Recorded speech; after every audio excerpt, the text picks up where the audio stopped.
আগে কলকাতায় মিটিং আছে, মিটিং এ যাচ্ছি। দাদা কেমন লাগছে 2 বছর পর আপনি দিচ্ছ না করবেন? বললাম ভাই দিদির কাছে যাবে, তো দিদির কাছে ভাই যাবে, অসুবিধা কি আছে? অনুব্রত মণ্ডলের সঙ্গে মমতা বন্দ্যোপাধ্যায়ের সাক্ষাৎ হওয়ার সম্ভাবনা রয়েছে। ইতিমধ্যেই বোলপুরের বাড়ি থেকে রওনা দিয়ে দিয়েছেন অনুব্রত মণ্ডল। ভাস্কর মুখোপাধ্যায় আমাদের প্রতিনিধি রয়েছেন আমাদের সঙ্গে। ভাস্করের আগে আমরা দেখেছি বেশ কয়েকবার মুখোমুখি সাক্ষাতের সম্ভাবনা থাকলেও শেষ পর্যন্ত তৃণমূল সুপ্রিমোর সঙ্গে কিন্তু দেখা হয়নি কেষ্ট মণ্ডলের। আজকে সেই সম্ভাবনা রয়েছে, বেরোনোর আগে কিছু জানিয়েছেন? একদমই, দেখো, কারণ আমরা যদি দেখি তিহার জেল থেকে যেদিন বেরিয়েছিলেন তার পরের দিনই তিনি কিন্তু একদম দিল্লি থেকে সরাসরি বোলপুরে এসে পৌঁছেছিলেন যে মমতা বন্দ্যোপাধ্যায়, কারণ সেই দিনই মমতা বন্দ্যোপাধ্যায় বৈঠক চলছিল বোলপুরে এবং তাদের একটা দেখা করার সম্ভাবনা ছিল, কিন্তু সেদিন দেখা হয়নি।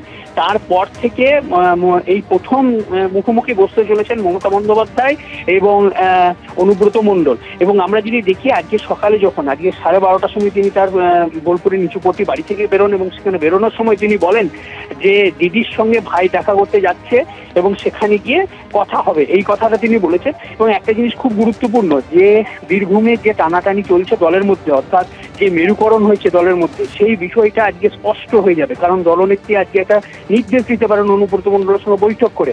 কারণ এই যে টানাটানির মধ্যে একদিকে কাজল শেখ গোষ্ঠী, অন্যদিকে অনুব্রত মণ্ডল গোষ্ঠী, এই নিয়ে বীরভূমে যারা নেতা রয়েছে তৃণমূলে তারাও যেমন বিরক্ত, দলের কর্মীরা কোন দিকে থাকবেন সেটা নিয়ে বিব্রত। এবং এখনো পর্যন্ত রাজ্য নেতৃত্ব বা দলনেত্রী এখনো পর্যন্ত পরিষ্কার করে বলেননি যে দল কার নেতৃত্বে চলবে। কারণ একদিকে কোর কমিটি, একদিকে জেলা সভাপতি, এই যে দুটি বিষয় নিয়ে কিন্তু টানাপোড়েন চলছে। এবং এই কোর কমিটিতেও কিন্তু আমরা টানাপোড়েন দেখেছি। কারণ অনুব্রত মণ্ডল ঢুকলেন, তারপরে 20 মিনিট পর কাজল শেখ ঢুকলেন, তারপর বৈঠক হলো।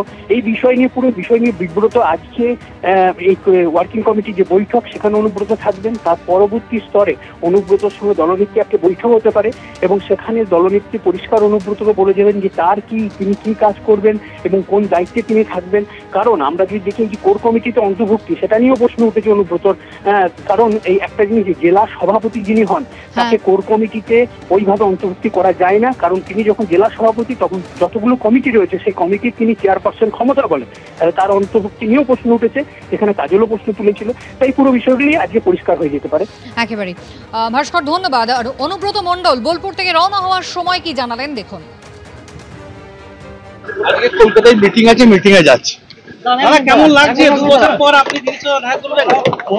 বললাম ভাই দিদির কাছে যাবে, তো দিদির কাছে ভাই যাবে, অসুবিধা কি আছে? তৃণমূল কংগ্রেসের জাতীয় কর্মসমিতির বৈঠক রয়েছে।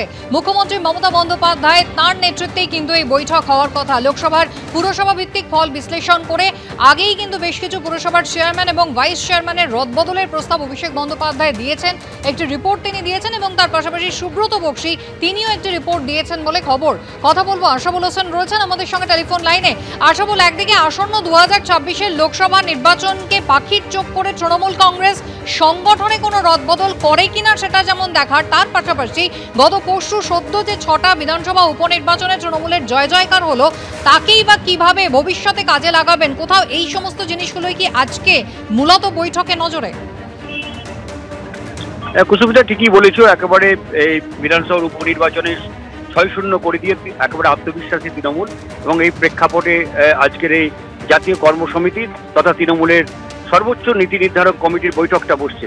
এবং এই বৈঠকে একদিকে যেমন সাংগঠনিক পরিকাঠামোয় রদবদল, এই বিষয়টা নিয়ে আলোচনা হবে, পাশাপাশি বিভিন্ন জাতীয় ইস্যুতেও গুরুত্ব সহকারে আলোচনা হবে।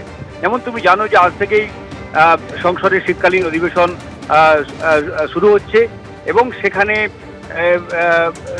ওয়াকফ বিল, আদানি ঘুষকাণ্ড, মণিপুর ইস্যু, এক দেশ এক নির্বাচন, এই সমস্ত বিল এবার আসতে পারে। এইসব বিষয় নিয়ে আলোচনা হতে পারে। তো ইতিমধ্যেই কংগ্রেস তারা এই অধিবেশনে দাবি করেছে যে আদানি ঘুষকাণ্ড নিয়ে আলোচনা করতে হবে। এই আদানি ইস্যুতে তৃণমূলের অবস্থান কি? তারা কি একই কংগ্রেসের পথেই হাঁটতে চাইবে? তাদের সুরে সুর মেলাবে না আলাদা করে অবস্থান নেবে? এই বিষয়টা নিয়ে আজকে স্পষ্ট দিশা দিয়ে দেবেন মমতা বন্দ্যোপাধ্যায়। দ্বিতীয় বিষয় যে ওয়াকফ ইস্যু, সেই ওয়াকফ বিলের যে সংশোধনী বিল 2024 এবারে শীতকালীন অধিবেশনে কেন্দ্রীয় সরকার পাস করাতে চায়।